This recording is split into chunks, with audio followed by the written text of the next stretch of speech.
Assalamualaikum warahmatullahi wabarakatuh.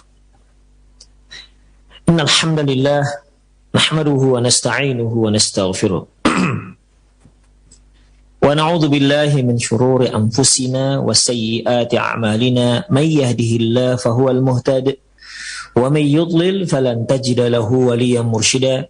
Asyhadu an la ilaha illallah wahdahu la syarika lah wa asyhadu anna Muhammadan abduhu wa rasuluhu alladzi la nabiyya ba'dah. Wa qala Allah subhanahu wa ta'ala, ya ayyuhalladzina amanu taqullaha haqqa tuqatih wa la tamutunna illa wa antum muslimun. Ya ayyuhalladzina amanu taqullaha wa qulu qawlan sadida yuslih lakum a'malakum wa yaghfir lakum dhunubakum wa man yuti'illaha wa rasulahu faqad faza fawzan 'azima. Ya ayyuhan nasu taqu rabbakumul ladzi khalaqakum min nafsin wahidah wa khalaqa minha zawjaha wa batha minhuma rijalan katsiran wa nisaa'a wattaqullaha alladzi tasaaluna bihi wal arham innallaha kana 'alaikum raqiba. Amma ba'du, inna astaqal hadithi kitabullah wa khairal hadi hadi Muhammad sallallahu alaihi wasallam wa syarrul umur muhdatsatuha wa kullu muhdatsatin bid'ah wa kullu bid'atin dhalalah wa kullu dhalalatin finnar. Kaum muslimin dan kaum muslimat, para pemerhati Roja TV dan pendengar radio Roja dimanapun Anda berada, yang mudah-mudahan senantiasa mendapat penjagaan dari Allah Subhanahu wa ta'ala dan tetap istiqomah di atas sunnah Rasulullah sallallahu alaihi wasallam.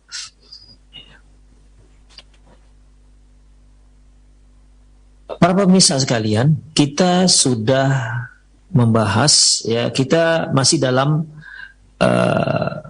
judul kajian yaitu perjalanan setelah kematian yang kita ambil dari kitab Qiyamatul Kubra, di mana subjudul yang masih kita bicarakan yaitu data konkret tentang hari berbangkit. Yang lalu telah kita bahas bahwasanya data konkret tentang hari berbangkit, ya, Allah Subhanahu wa ta'ala langsung memberitakan kepada kita. Allah mengabarkan kepada kita dalam Al-Quran, dalam wahyunya. Dan itu Allah Subhanahu wa ta'ala sampaikan dengan 9 uslub, 9 cara. Seperti yang telah kita bahas. Data yang berikutnya ikhwah, ya, kalau yang tadi itu dalil nakli, ya, dalil dari Quran dan sunnah Rasulullah. Kemudian dalil aklinya, dalil akal, bahwasanya untuk para pengingkar hari berbangkit, hendaklah mereka berfikir dengan hal ini, yaitu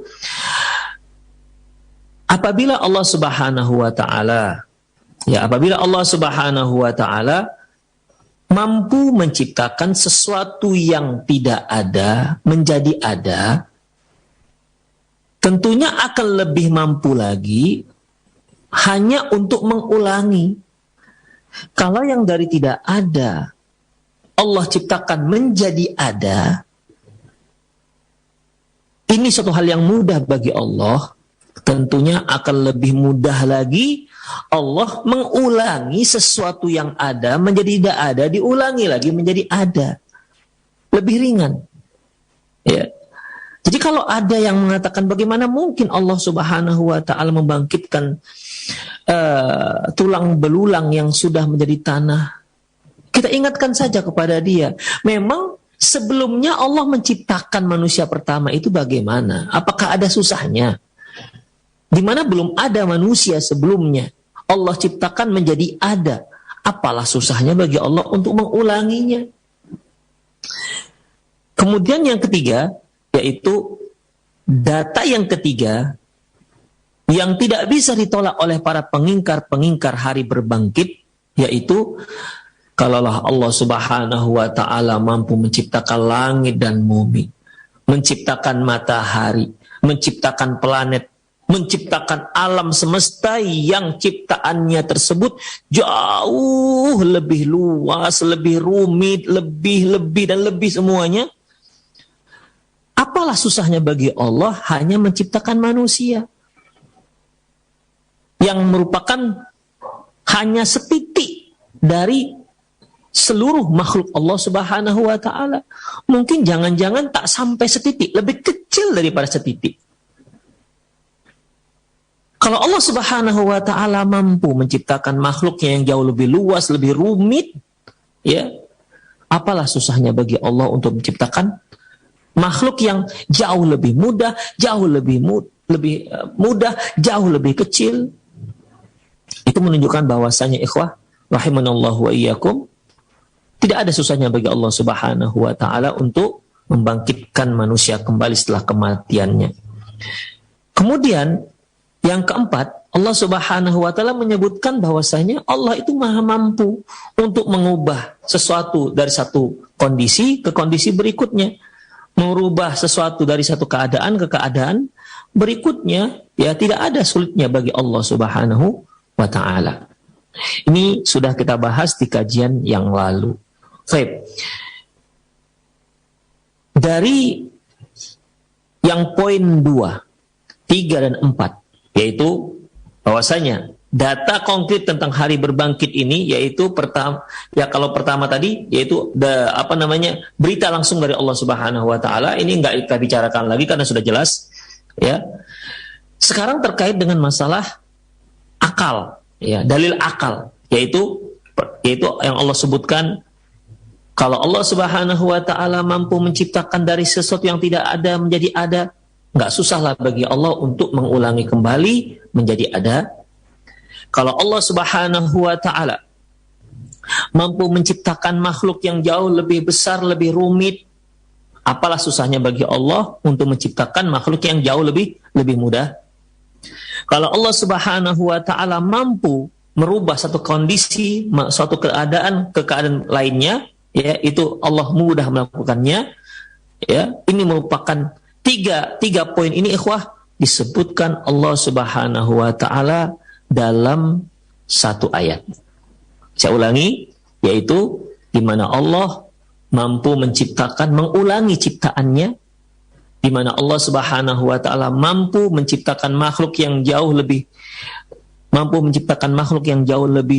luas, tentunya lebih mampu lagi menciptakan makhluk yang lebih kecil. Ketika Allah Subhanahu wa ta'ala mampu untuk merubah satu kondisi ke kondisi berikutnya, ya, tiga hal ini, ikhwah, disebutkan dalam satu dalil. Berkata penulis, waqad dzakara al-haqqu tabaraka wa ta'ala al-adillata ats-tsalatsata as-sabiqata fi mawdi'in wahidin fi kitabihi fi ma'radi raddi 'ala al-mukadzibi al-ba'tsi. Allah Subhanahu wa ta'ala menyebutkan tiga data yang terakhir, ya, yang kita sebutkan tadi itu dalam satu ayat untuk membantah pemikiran orang-orang yang tidak beriman dengan hari berbangkit. Faqal, Allah berfirman, wa daraba lana mathalan wa nasiya khalqah. Allah berfirman, mereka memberi kami satu permisalan, tapi mereka lupa dengan ciptaan mereka bagaimana. Qala may yuhyil 'idhama wa hiya ramim. Mereka mengatakan, siapa yang akan menciptakan tulang yang sudah menjadi tanah, yang sudah menjadi debu? Jadi ikhwah rahimanallahu wa iyyakum, ketika seorang pengingkar dari hari berbangkit dengan memberikan permisalan, loh, siapa yang mampu untuk membangkitkan kembali tulang yang sudah menjadi debu seperti ini? Jadi itu diberikan sebuah permisalan. Misal ini mereka anggap sebagai data, tak mungkin adanya hari berbangkit. Qul, ya Muhammad, katakan, yuhyihal ladzi ansha'aha awwala marrah. Katakan ya Muhammad, sesungguhnya yang menghidupkannya nanti adalah yang menciptakannya pertama sekali. Wa huwa bikulli khalqin alim. Sungguh dia maha berkuasa atas sungguh dia maha mengetahui atas seluruh makhluk-makhluknya. Alladzi ja'ala lakum minasy syajaril akhdari nara fa idza antum minhu tuqidun. Dialah yang telah menjadikan untuk kalian berupa pohon yang hijau, kemudian dialah yang telah menciptakan api dari pohon yang hijau dan kalian pun mampu menyalakan api tersebut ya dari pohon hijau tersebut. Awalaysa alladhi khalaqas samawati wal arda biqadirin ala an yakhluqa mithlahum? Bukankah yang menciptakan langit dan bumi mampu menciptakan yang seperti itu? Mampu membangkitkan manusia? Bala wa huwal khallaqul alim. Tentu, ya, tentu sesungguhnya Dia Maha Pencipta dan Maha Mengetahui. Innama amruhu idza arada syai'an ay yaqula lahu kun fayakun. Sesungguhnya urusan Allah itu apabila Dia menginginkan sesuatu, Dia cukup dengan mengatakan jadilah, maka jadilah Dia. Fasubhanallah wa subhanalladzi biyadihi malakutu kulli syai' wa ilaihi turja'un. Maha suci Allah yang di tangannya lah segala kekuasaan dan Dia Maha berkuasa atas segala sesuatu dan kepadanya lah kalian akan kembali. Surat Yasin 78 sampai 83. Baik, inilah satu ayat yang menunjukkan 3 data yang kita sebutkan sebelumnya. Mari kita bahas ayat ini sebagaimana penulis membahas ayat ini. Perhatikan. Walladzi darabal mathala ahadun malahidatul Arab. Yang memberikan contoh yang disebutkan dalam ayat, ya, yang memberikan contoh itu adalah seorang Arab yang mengingkari adanya hari berbangkit. Ternyata ayat ini turun dengan satu sebab, ikhwah. Ada asbabun nuzulnya. Kita perhatikan. Wa katabas sunnatu tadhkuru anna hadzal kafir al-mulhid al-mulhida jaa bi'adhamin balin. Disebutkan dalam sunnah, dalam hadis Rasulullah SAW, bahwasanya ada seorang kafir, orang kafir yang mengingkari adanya hari berbangkit, di mana dia datang membawa tulang yang sudah hancur. Dia membawa tulang yang sudah rapuh, summa fattatahu, kemudian dia hancurkan tulang tersebut, summa nafakhahu, kemudian dia hembus. Jadi dia datang ke hadapan Rasulullah membawa tulang yang sudah rapuh, kemudian dia dia hancurkan tulang tersebut, kemudian dia hembus. Summa qala li Rasulillah sallallahu alaihi wasallam. Lantas dia berkata kepada Rasulullah sallallahu alaihi wasallam, "Ya Muhammad, ataz'amu anna Allah yab'atsu hadza?" Ya Muhammad, apakah kamu katakan bahwasanya Allah akan menghidupkan yang seperti ini? Yang dia tulang yang sudah rapuh, kemudian dia hancurkan dan dia hembus, sudah berserak kemana-mana. Ya Muhammad, apakah kamu mengira bahwasanya Allah akan menghidupkan, membangkitkan lagi itu yang sudah menjadi debu dan berserakan di mana-mana ini? Itulah pertanyaannya. Jadi sebenarnya pertanyaan ini untuk mengingkari, ya. Mengingkari dengan membawa data yang dia kira bahwasanya data itu merupakan data yang konkret, yang jelas bahwasanya Allah tak mungkin membangkitkan hari berbangkit, membangkitkan makhluk yang sudah mati, yang sudah menjadi seperti yang dia demokan di hadapan Rasulullah sallallahu alaihi wasallam.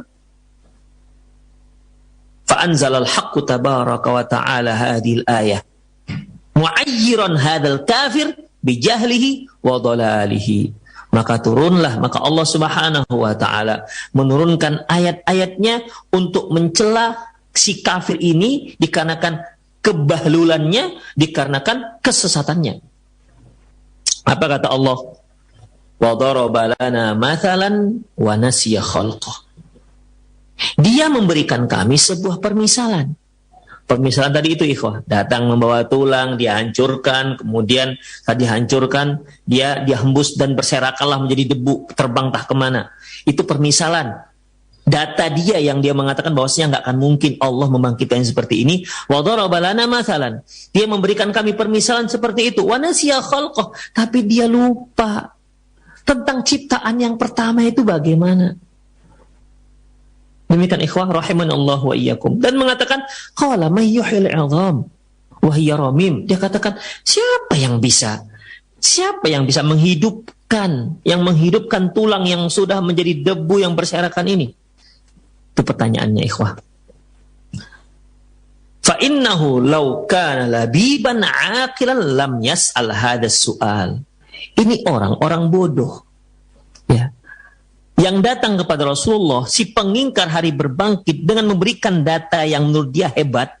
Dia ini orang bodoh. Seandainya dia tidak bodoh, seandainya dia berakal, dia nggak akan bertanya tentang pertanyaan ini.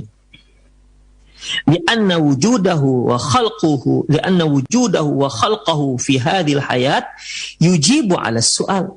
Karena keberadaan dia dan ciptaan dia dalam kehidupan ini itu sudah cukup sebagai jawaban terhadap pertanyaannya.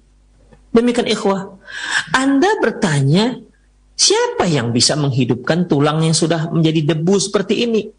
Sebenarnya kalau dia berakal, pakai akal dikit aja, nggak usah banyak-banyak, nggak usah cerdas sekali. Memangnya dia yang ada di kehidupan dunia ini, dia yang ada alam semesta yang ada di sekitarnya, itu bagaimana cara Allah menciptakannya? Bagaimana cara Allah mewujudkannya yang sebelumnya tidak ada? Jadi kehidupan yang ada di sekitar kita ini, itu sudah cukup untuk menjawab pertanyaan si pemungkir ini. Sudah cukup sebagai jawaban atas pertanyaan orang yang mengingkari hari berbangkit ini. Itu orang yang ada di sekitar kita, alam yang ada di sekitar kita, lingkungan yang ada di sekitar kita, yang tadinya sama sekali tidak ada apapun, sekarang menjadi ada apapun. Demikian ikhwah, rahimani Allahu wa iyyakum. Kalau dia mau berpikir, bukankah Allah Subhanahu wa taala menyatakan dalam kitabnya, inna fi khalqis samawati wal ard. Sesungguhnya ciptaan langit dan bumi. Inna fi khalqis samawati wal ard wa ikhtilafil laili wan nahar, dan perbedaan antara dan pergantian antara malam dan siang, la ayatin. Bukankah ini merupakan tanda kebesaran Allah liulil albab, bagi siapa yang mau berpikir? Jadi di sini Allah Subhanahu wa taala menyatakan hanya orang-orang yang berakal, yang menggunakan akalnya, yang menggunakan pemikiran sehatnya, yang mampu untuk mencerna ini semua.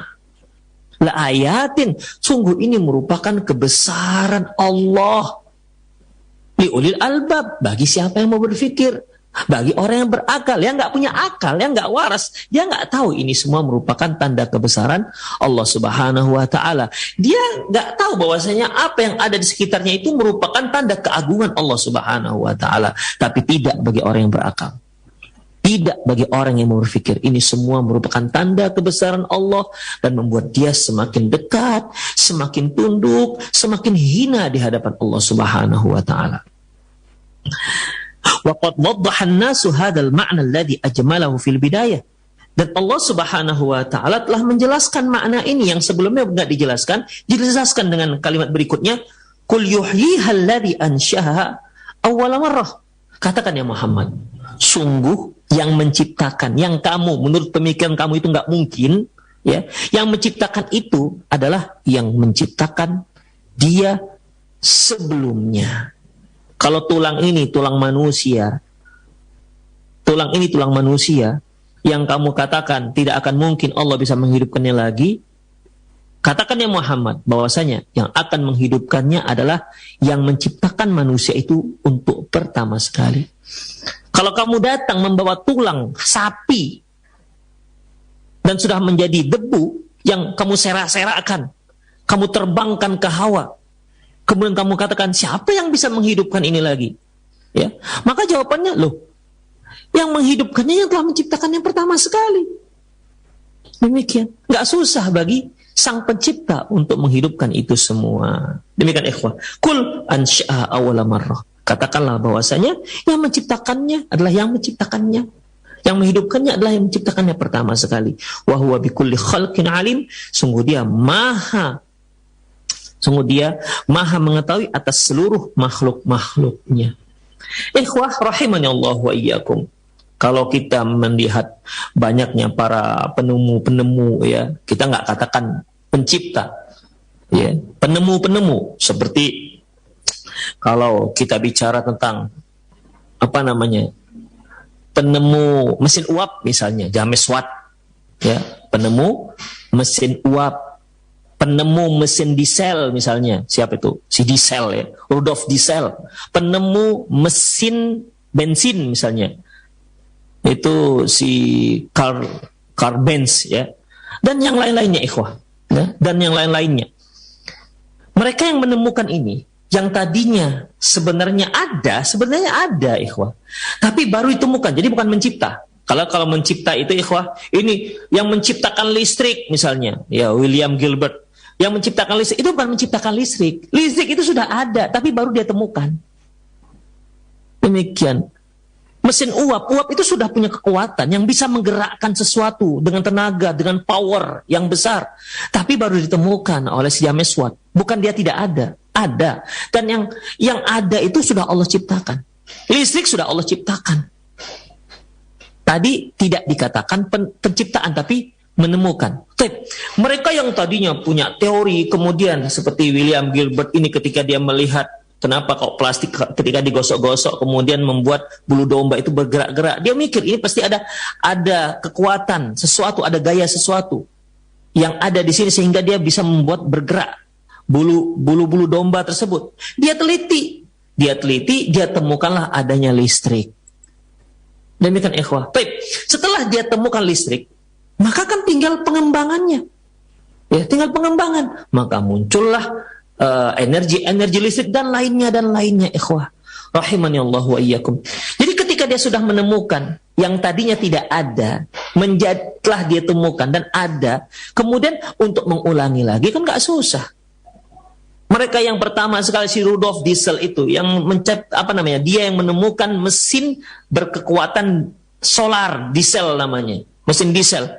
Ketika dia mampu melakukan mesin itu yang pertama, kemudian kan dia juga sangat lebih mampu untuk membuat mesin yang kedua, ketiga, keempat, dan terus berinovatif sehingga dia menjadi lebih sempurna. Demikian ikhwah. Yang rumit itu kan ya membuat yang pertama, itu yang rumit. Yang rumit itu kan membuat mesin yang pertama yang dilakukan oleh si Karl Benz ini. Demikian ikhwah. Untuk mengulangi mesin kedua, mesin ketiga, itu nggak ada susahnya bagi mereka. Karena teorinya sudah ada di tangan. Unsur-unsur rincian mesin itu, dasar-dasarnya sudah mereka pegang. Seperti Pak Habibie yang punya teori krak untuk sayap pesawat. Dia temukan teori itu. Ketika sudah dapat, kan mudah bagi beliau untuk membuat sayap kedua, sayap ketiga, sayap keempat, dan lain-lainnya. Demikian. Manusia saja nggak masalah bagi dia ketika dia sudah pernah menemukan untuk mengulangi lagi buatan dia yang kedua, ketiga, dan keempat. Itu manusia. Apalagi Allah Subhanahu wa ta'ala. Demikian ikhwah rahimanallahu wa iyyakum. Ya, jadi jawaban Allah Subhanahu wa ta'ala terhadap orang kafir ini yang pengingkar hari berbangkit ini, kul yuhyihal ladzi ansya'a awwala marrah. Katakan di Muhammad, yang menciptakan itu semua, yang membangkitkan itu semua, yang menghidupkan itu semua, yaitu yang menciptakannya untuk pertama kali. Artinya mengulang lagi itu bukanlah satu hal yang susah. Ya. Kemudian ikhwah, fahtajja bil ibda'i 'alal i'adati wan nash'atil ula 'alan nash'atil ukhra. Sehingga Allah Subhanahu wa ta'ala berhujjah, memberikan data, memberikan argumentasi, yaitu dengan awal ciptaan dengan pengulangannya. Nah, seperti yang kita katakan tadi, kalau ciptaan pertama saja mudah bagi Allah, apalah susahnya hanya untuk mengulang-ulangnya, untuk mengulanginya lagi. Kemudian ciptaan pertama, apalah susahnya untuk menciptakan yang kedua. Idh kullu aqilin ya'lamu daruriyan anna man qadira ala hadhihi. Seorang yang berakal itu sudah sangat memahami bahwasanya kalau dia bisa menciptakan, dia mampu melakukan yang ini, maka tentunya akan lebih mampu lagi melakukan yang itu. Artinya kalau dia mampu menciptakan yang pertama yang dari tidak ada menjadi ada, maka lebih mampu lagi untuk hanya sekedar mengulanginya. Nah, demikian ikhwah. Walau wa annahu law kana ajizan 'anis tsaniyah la kana al-ula a'jaz wa a'jaz. Seandainya tidak mampu sesuatu, seandainya Allah Subhanahu wa taala tidak mampu untuk membangkitkan lagi, mengulangi lagi ciptaannya, tentunya akan lebih rumit lagi Allah menciptakan yang pertama. Demikian ikhwah. Karena yang pertama lebih rumit ketimbang yang kedua. Itu ikhwah. Ya. Di sini Allah Subhanahu wa taala dengan memaparkan ayat ini mengajak kita untuk berpikir. Jangan sampai kita mengingkari yang mungkin menurut akal kita yang sangat rentan dan sangat bodoh menganggap bahwasanya ini merupakan satu hal yang mustahil. Pembangkitan ini satu hal yang mustahil, padahal tak mustahil. Demikian ikhwah. Asalkan cerdas. Tidak usah cerdas sedikit, cerdas sekali, cerdas sedikit saja insya Allah dia bisa menerimanya. Walamma kana al-khalqu yastalzimu qudratal khaliq 'alal makhluq. Ketika penciptaan itu melazimkan sang pencipta menguasai apa yang diciptakan. Ketika seseorang mampu membuat kursi, ya, berarti ini kursi sudah ada, berarti dia punya kemampuan untuk membuat kursi. Demikian, ketika kita bertanya, ini meja, siapa yang buat meja? Si fulan. Berarti apa mungkin kita berpikir ini meja dibuat oleh si fulan? Kemudian kita berpikir bahwasanya si fulan nggak mampu buat meja. Gimana caranya, ikhwah? Ini meja sudah ada, ya. Bukan meja yang belum ada, meja yang sudah ada. Dinisbatkan buatan si fulan. Itu sudah masuk akal, sudah sangat bisa diterima akal, ya, bahwasanya berarti si fulan punya kemampuan untuk membuat meja. Kalau dia nggak punya kemampuan membuat meja nggak akan ada. Kalaupun meja ini ada, kemudian dinisbatkan kepada si fulan dan si fulan nggak mampu, berarti ini bohong. Berarti ini meja, bukan meja si fulan. Pasti ada orang lain yang mampu membuatnya. Demikian ikhwah. Ya. Wa ilmuhu bitafasili khalqihi atba'u dzalik biqaulihi wa huwa bikulli khalqin alim. Dan juga si pembuat itu mengetahui rincian apa yang dia buat. Demikian ikhwah. Coba kalau kita pergi ke tempat orang yang membuat perabotan misalnya, dia pasti tahu rincian-rinciannya, rincian berapa ukuran mejanya, berapa tingginya, berapa lebarnya, berapa panjangnya, terbuat dari kayu apa, kemudian finishingnya pakai pelitur apa, ya, di amplas pakai apa sampai dia sangat halus. Itu yang rincian ini diketahui oleh si pembuatnya. Demikian ikhwah.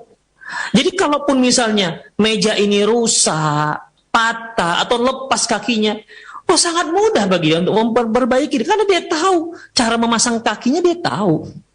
Demikian ikhwah rahimani Allah. Jadi kalau orang yang membuat sesuatu, berarti dia mampu untuk melakukannya. Dia mengetahui rincian dari rincian dan apa yang dia buat. Itu manusia, ikhwah. Apalagi Allah Subhanahu wa taala.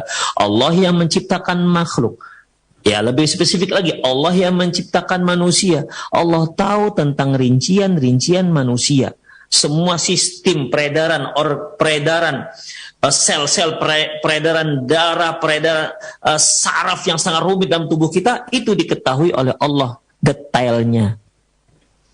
Yang manusia hanya dengan jantung saja dia bisa mendapat doktor, ya, dia bisa menjadi profesor, dan itu tingkat akademik yang sangat tinggi, profesor, karena jantung saja. Padahal jantung itu segelintir dari tubuh manusia, belum lagi yang lain-lainnya. Di mana manusia nggak bisa hidup hanya dengan jantung, ya, harus ada organ-organ penunjang lainnya.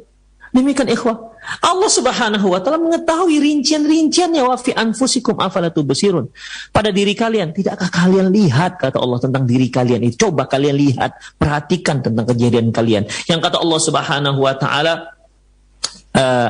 alaihi sallallahu bi ahsani taqwim. Bukankah Allah Subhanahu wa taala yang telah menciptakan manusia dengan sebaik-baik ciptaan? Baik. Kemudian ikhwah rahimanallahu wa iyyakum.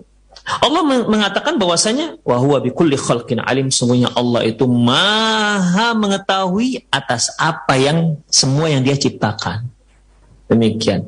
Ya, rincian-rincian itu adalah satu hal yang receh bagi Allah Subhanahu wa taala. Yang remeh ya bagi Allah Subhanahu wa taala.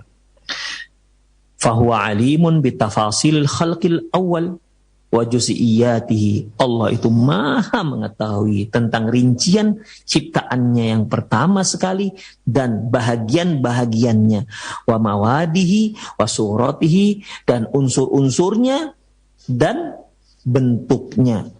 Fakadzalika tsani, demikian juga ciptaannya yang kedua dalam pengulangan ciptaan tersebut.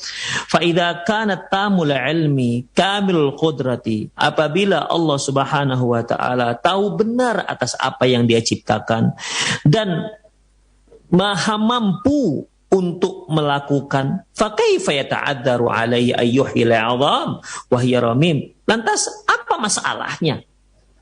Ya, apa yang menjadi ganjalan kalau Allah Subhanahu wa taala mampu membangkitkan kembali tulang yang sudah menjadi debu, tulang yang sudah menjadi tanah? Apa ganjalannya? Apa masalahnya? Dan di mana kendalanya? Kan tidak ada, ikhwan.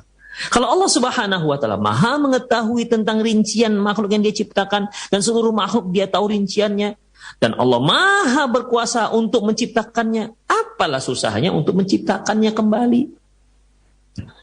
Kemudian summa akkadal amru bihujjatin qahiratin wa burhanin zahirah. Kemudian Allah tegaskan lagi urusannya ini dengan menganalogikan, ya, memberikan argumentasi dengan analogi yang kuat dan bukti yang nyata. Yatadammanu jawaban an su'alil mulhid akhar. Yang ini di dalamnya terkandung, ya, yang dalamnya terkandung jawaban atas pertanyaan seorang yang mengingkarinya.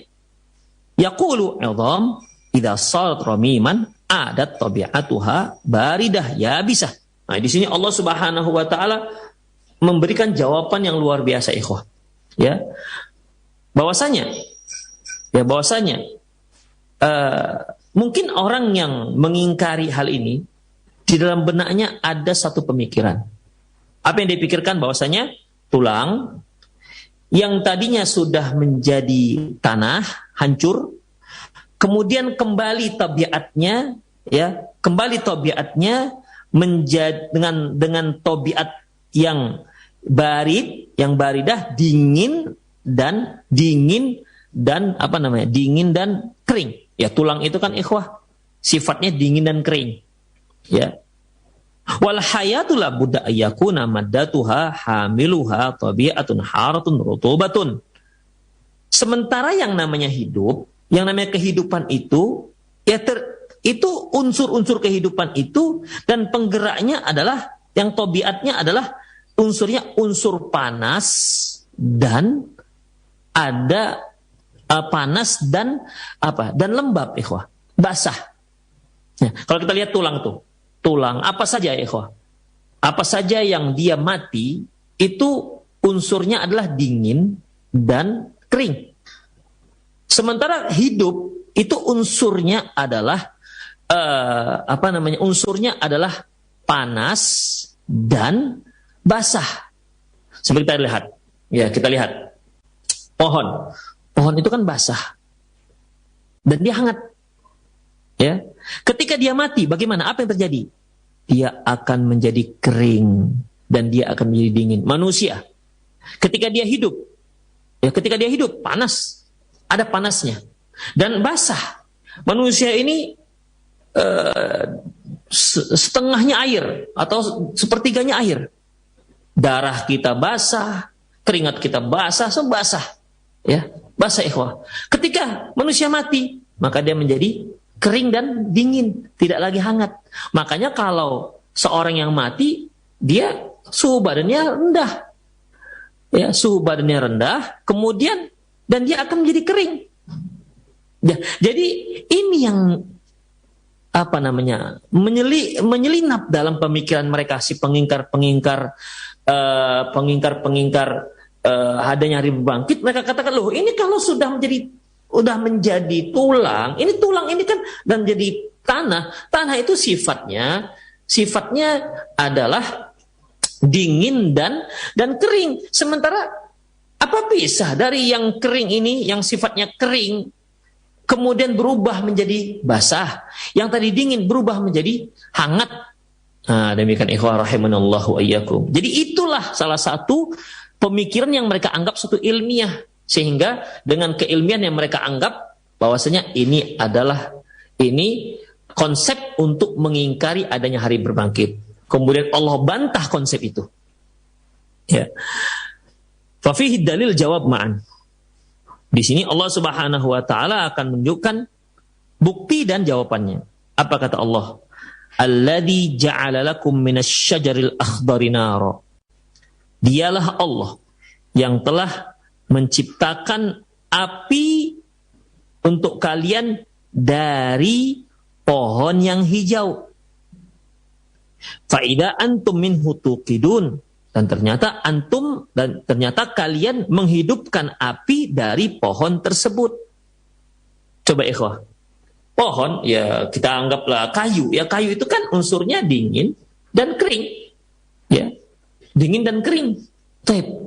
Kemudian kita bisa menyalakan api dengan ranting ini. Kita bisa menyalakan api dengan kayu yang ini. Baik. Ketika kita menyalakan api tersebut, apa unsur api? Ternyata dari kayu tersebut muncul api. Api itu unsurnya panas. Ya. Api itu unsurnya panas. Demikian. Padahal kayu itu sendiri unsurnya dingin.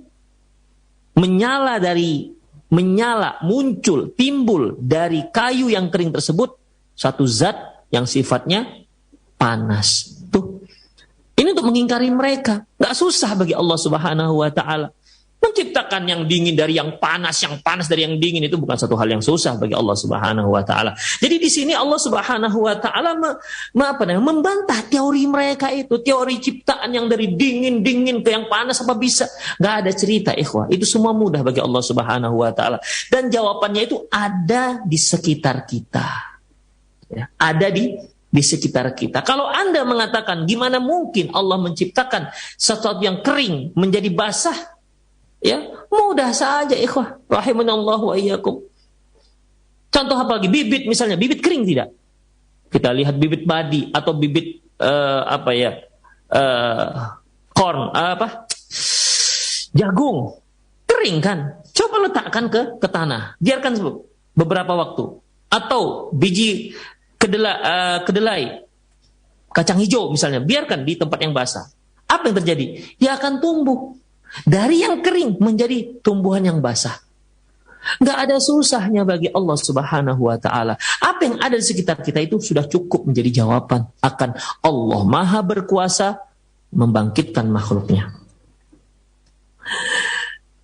Fa'akhbara subhanahu bi ikhraji hadzal 'ansur alladhi huwa fi ghayatil hararah wal yabusah minasyarril akhdar mumtaliya birutubati wal burudati.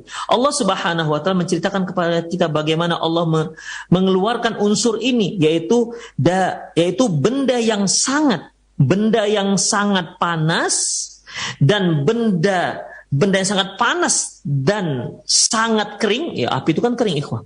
Karena nggak bisa api itu dibasahkan. Nggak bisa disatukan antara api dengan basah, nggak bisa. Ya, dia hanya dua. Imma apinya kalah atau basahnya yang menang. Imma apinya kalah atau basahnya yang kalah. Kalau apinya kalah dia akan mati. Kalau apinya yang menang, yang basah ini akan menguap, dia akan mengering berupa menjadi uap atau asap.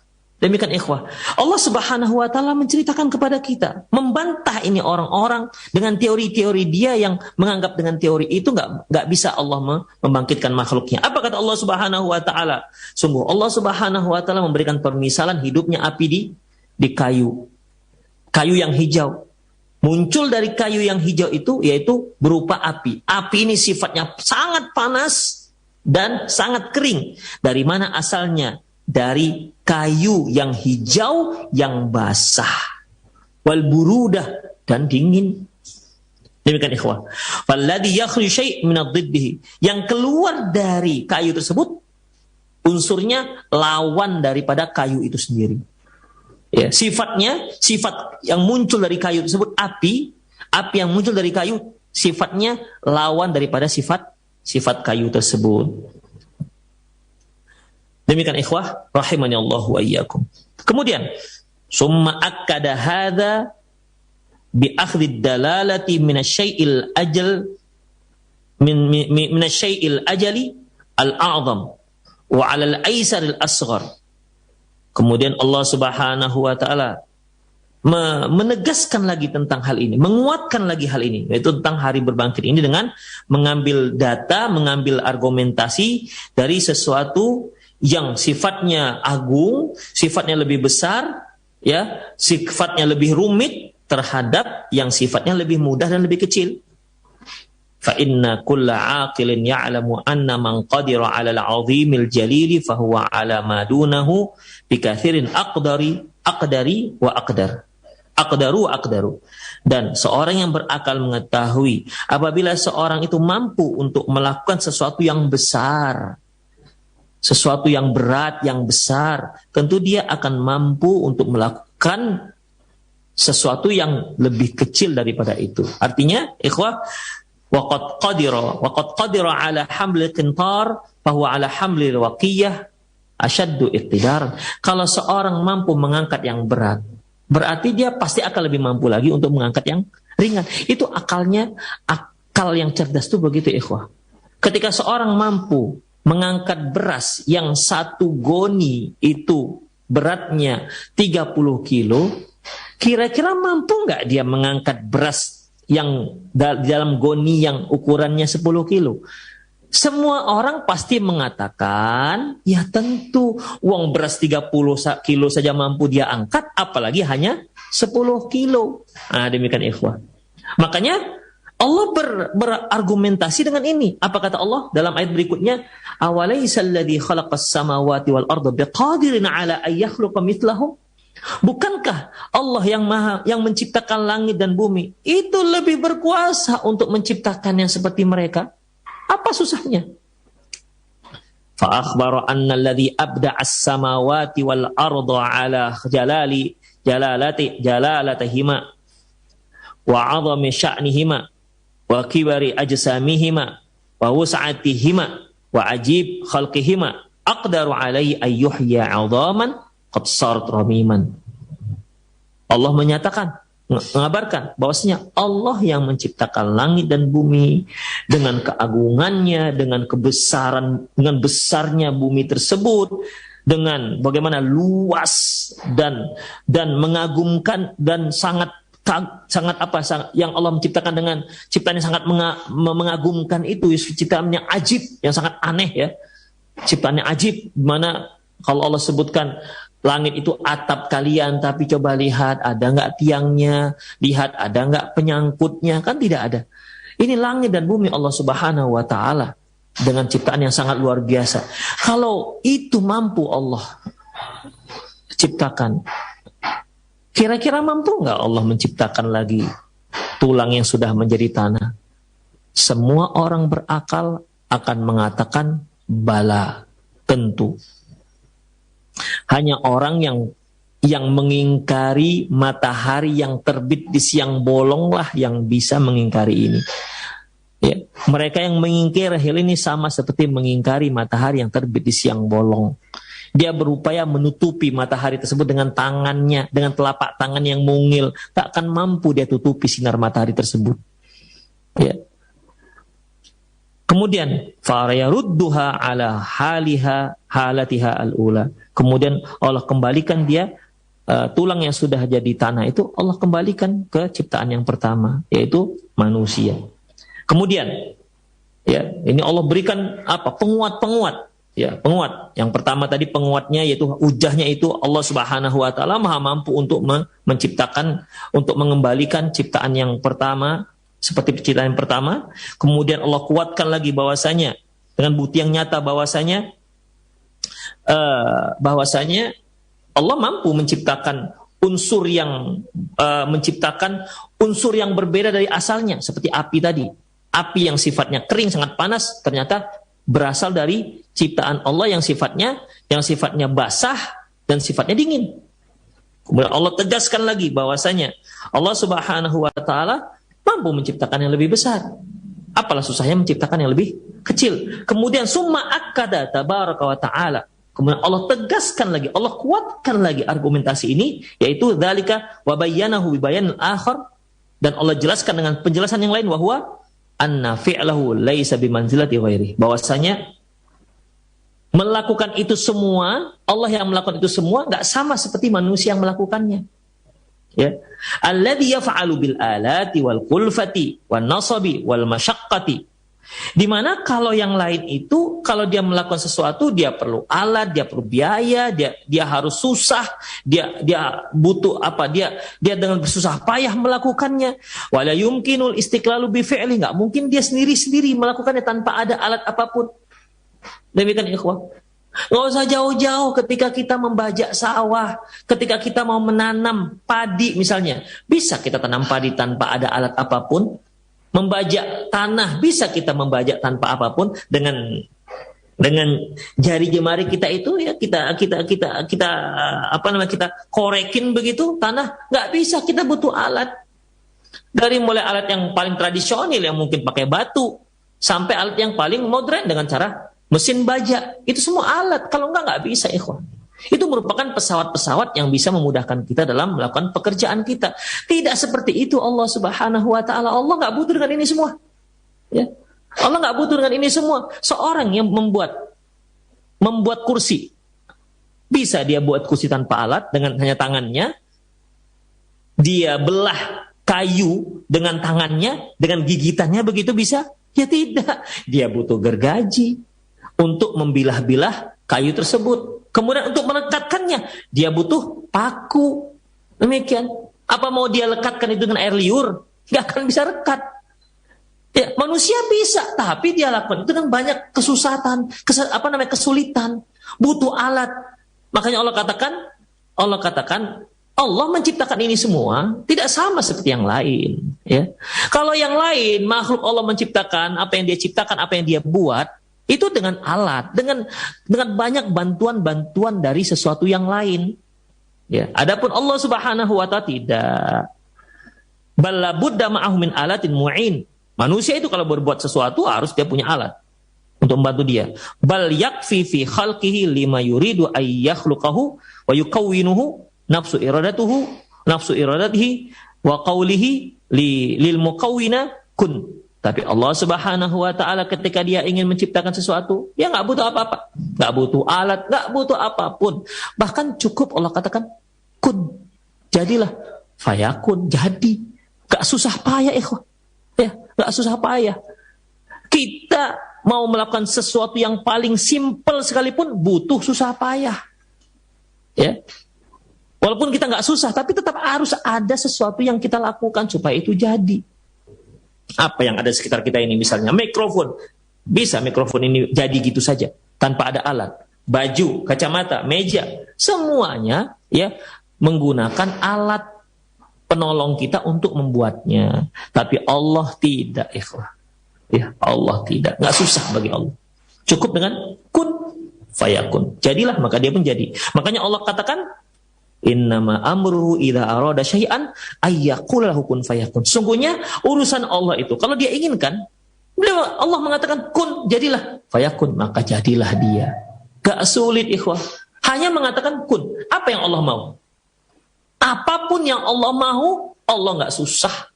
Allah hanya cukup mengatakan kun, jadilah, fayakun, maka jadilah apa yang diinginkan oleh Allah Subhanahu wa taala. Summa khatama hadhil hujjah bi ikhbarihi annal malakuta kulli syai' biyadihi. Kemudian Allah menutup ayat ini dengan hujahnya, dengan argumentasinya, yaitu bahwasanya di tangan Allah lah segala kekuasaan. Fa yatasarrafu fihi bi fi'lihi wa qawlihi, dan Allah melakukan itu semua ya, baik dengan perbuatannya maupun dan dengan ucapannya. Maka fasubhanalladzi biyadihi malakutu kulli syai'. Sungguh maha suci Allah yang di tangannya segala kekuasaan, wa ilaihi turja'un, dan ingat kepada Allah kalian akan kembali. Apa yang kalian imani? Allah Subhanahu wa taala telah memberikan berbagai macam argumentasi tentang adanya hari berbangkit. Ingat, ini semua hujah-hujah argumentasi yang tidak bisa terbantahkan. Ingat, kalau kalian juga tidak mengimaninya, wa ilaihi turja'un, kalian akan kembali kepada Allah Subhanahu wa taala. Kalian akan dihukum oleh Allah Subhanahu wa taala. Kalau kalian tidak mau beriman, padahal sudah jelas argumentasinya. Demikian ikhwah rahimanallahu wa iyyakum, begitulah indahnya Allah Subhanahu wa taala membantah orang-orang yang menganggap mereka adalah orang-orang intelektual dengan unsur dingin, unsur panas sesalah. Ya, dengan teori-teori yang sebenarnya hanya diada-adakan, padahal apa yang ada di sekitar kita sudah cukup sebagai data, sebagai argumen yang konkret bahwasanya hari berbangkit itu ada dan Allah Maha berkuasa untuk membangkitkan seluruh makhluknya. Demikian para pemirsa sekalian, aqulu qouli hadza wa astaghfirullah li wa lakum wa lisal muslimin innahu wal ghafurur rahim. Naam. Syukron jazakumullah khairan wa barakallahu fiik atas penyampaian materi dari Ustadz. Selanjutnya kita masuk ke dalam sesi tanya jawab. Bagi Anda yang ingin bertanya dapat langsung menghubungi di 0218236543 atau dapat mengirimkan pesan singkat melalui pesan WhatsApp di 0819896543. Baik, pertanyaan pertama kita angkat dari pesan WhatsApp. Assalamualaikum warahmatullahi wabarakatuh. Afwan Ustadz, saya mau bertanya. Saya selalu berpikir tentang sakaratul maut. Jadi ketakutan mengingat nanti saya ketika sakaratul maut. Apakah benar sakaratul maut orang beriman juga tetap merasa sakit? Bukankah orang beriman ketika sakaratul maut itu mudah seperti mengeluarkan air dari mulut teko? Dan Rasulullah SAW juga merasakan sakit, apalagi kita. Amalan apa saja yang bisa menyelamatkan kita dari sakitnya sakaratul maut? Mohon penjelasannya Ustadz. Jazakallahu khairan wa barakallahu fiik. Jazakumullah khairan atas pertanyaannya. Para pemirsa dan pemerhati Roja TV dimanapun Anda berada, yang mengikuti acara kita ini, kajian kita ini, pasti dia sudah mengingat akan kajian kita sebelumnya yang lalu-lalu, bahwasanya kita harus bisa bedakan antara sakaratul maut dengan an-naza'u. An-naza'u, sakarat itu adalah rasa sakit yang dirasakan seseorang sebelum nyawanya dicabut. Dan sakarat ini dirasakan oleh semua orang. Sampai Rasulullah SAW pun merasakannya. Apa kata beliau? Ala innal mauta la sakarat. Sungguhnya kematian itu ada sekaratnya, ada rasa sakit. Ya, sebagai muqaddimah sebelum dia itu dicabut nyawanya. Adapun an-naza', pencabutan nyawa, ya, itu ada yang sakit dan ada yang tidak. Makanya kita sudah pernah pelajari bahwasanya ketika an-naza', yaitu pencabutan nyawa, untuk orang mukmin ketika dia innal mu'min idza aqbala al-akhirah wa adbar dunya, orang mukmin itu apabila dia mau menghadap ke akhirat dan meninggalkan dunia, nazalal malaikah, turunlah para malaikat. Ya, ini mukmin nih. Orang mukmin, nah, turunlah para malaikat dengan membawa kain kafan dari surga dan dengan membawa wangi-wangian dari surga, dan mereka duduk di sejauh mata memandang. Kemudian malaikat maut datang mendekati yang akan dicabut nyawanya. Kemudian malaikat maut mengatakan, ya ayyatuhan nafsul thayyibah ukhruji ila maghfiratin minallahi wa ridwani. Keluarlah kamu untuk mendapatkan keampunan dari Allah dan untuk mendapatkan keridhaan dari Allah Subhanahu wa taala. Maka keluarlah nyawa itu, roh itu bagaikan air yang menetes dari tempatnya. Kemudian diambil oleh malaikat dan dibawa ke malaikat maut, diambil oleh malaikat maut dan dibawa, diserahkan kepada malaikat yang sedang menunggu. Itu ikhwah, itu pencabutannya. Adapun orang kafir, ya, orang kafir, malaikat juga turun tapi membawa kain kafan ya, dari neraka, ya. Kemudian malaikat maut datang dan mengatakan, ya ayyatuhan nafsul khabithah, wahai ruh yang khabith, yang kotor, ukhruji ila sakhatillahi, keluarlah kamu untuk mendapatkan kemurkaan Allah, wa ghadabih, dan kemarahannya. Ya, ruh dikatakan seperti itu nggak mau keluar. Karena dia tahu dia akan keluar. Kalau dia keluar, dia akan mendapat kemurkaan dari Allah Subhanahu wa taala. Makanya dia nggak mau keluar. Disinilah akan dipaksa oleh malaikat. Wal malaikatu yadribuna wujuhahum adbarahum. Malaikat memukul-mukul mereka. Ya, memukul-mukul mereka, dipaksa. Ya, dipaksa untuk keluar. Dalam hadis yang lain, itu dipaksa, maka keluarlah dia dengan cara dipaksa, itu bagaikan besi yang berduri, ya, besi yang berduri, kemudian yang dililitkan oleh goni dan ditarik dengan paksa, maka berlepasanlah otot-otot dan urat-urat orang tersebut, karena ruhnya nggak mau keluar. Demikian, maka ya begitulah rasa sakitnya. Jadi kalau orang-orang kafir, mereka akan merasakan sakitnya sekarat dan akan merasakan sakitnya an-naza. Kalau orang mukmin, dia akan rasakan sakarat, rasakan sakitnya sekarat, dan dia tidak akan merasakan sakitnya pencabutan nyawa. Demikian ikhwah. Dan tentunya Allahu a'lam bishawab, rasa sakit sakarat itu yang dirasakan tentu orang berbeda-beda. Semakin baik keimanan seorang, insya Allah akan semakin ringan, ya, akan semakin ringan. Apakah ada amalan yang bisa membebaskan seorang dari sakaratul maut? Allahu a'lam bishawab. Rasulullah saja seorang yang paling yang paling utama, yang paling istimewa, yang merupakan kekasih Allah Subhanahu wa taala, mengatakan, ala innal mauta la sakarat. Ketahuilah bahwasanya kematian itu ada rasa sekaratnya, ada sakitnya. Demikian ikhwah. Ya, semoga Allah Subhanahu wa taala memberikan kita kesabaran ketika kita mengalami sakaratul maut. Allahu a'lam bishawab. Syukran jazakallahu khairan wa barakallahu fiik atas jawabannya Ustaz. Pertanyaan selanjutnya masih dari pesan WhatsApp dari Bu Nur di Majalengka. Assalamualaikum. Jika orang sudah meninggal di dalam kubur, apakah langsung dihisap sampai hari kiamat?